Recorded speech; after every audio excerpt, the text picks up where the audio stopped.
Soc el Jordi Artigas, guitarrista a l'Escola de Música Musicària, i això que tenim a les mans és una guitarra acústica, com podeu veure, electrificada, per això sona una mica més fort.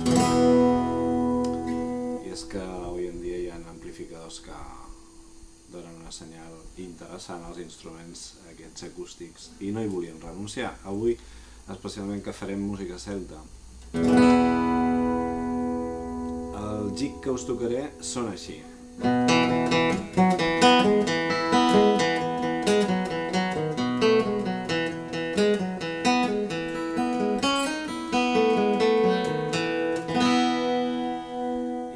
per qui sigui guitarrista i estigui veient això ja veureu que no acaben de quadrar els dits amb el que un espera o està escoltant.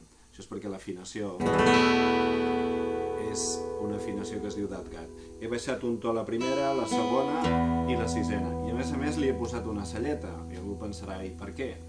Doncs bé, bàsicament perquè soni més brillant, perquè al baixar l'afinació estem sonant més greus que en una guitarra en una afinació estàndard. No té massa importància. L'important és retenir l'afinació d'Atgat modal, és híbrida, és a dir, ara mateix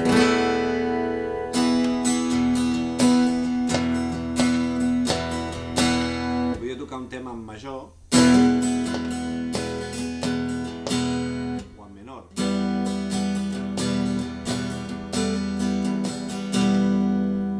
Esclar, com una guitarra amb afinació estàndard. El que passa que amb afinació estàndard, com ja sabeu, un re major seria així i un re menor seria així.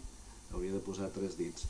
Amb aquesta afinació em poso menys, o sigui, ja només hi hauria el motiu d'economia de dits per justificar-la. Tornant a la cançó que he tocat abans, que no té nom o no el coneixem, però ens consten a la llibreta de punts del workshop de Bretanya 1993 amb el nom de Seamus Creek, que és un violinista irlandès. Ara la farem amb ornamentació.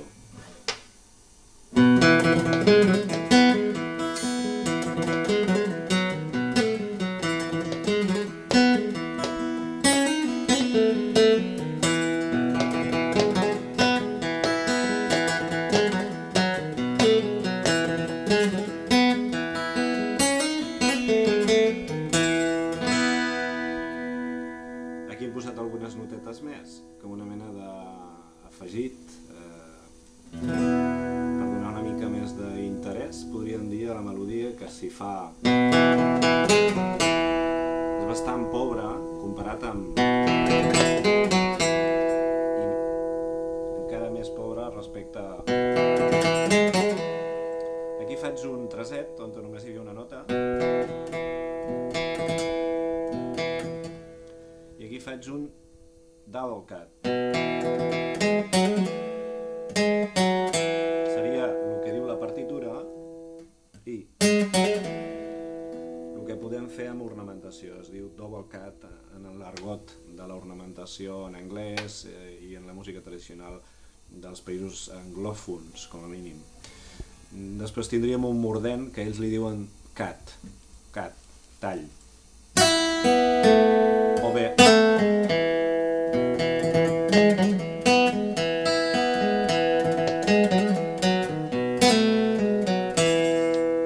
suposo que ja agafeu una miqueta la idea del que és això, és posar més notes del que diu la partitura. Per què? Doncs per aconseguir un so específicament tradicional i concretament d'una determinada zona del planeta. Cada zona té el seu estil de posar ornamentacions i aquestes serien més cèltiques. Bé, això és tot de moment. Ha sigut Seamus Creek.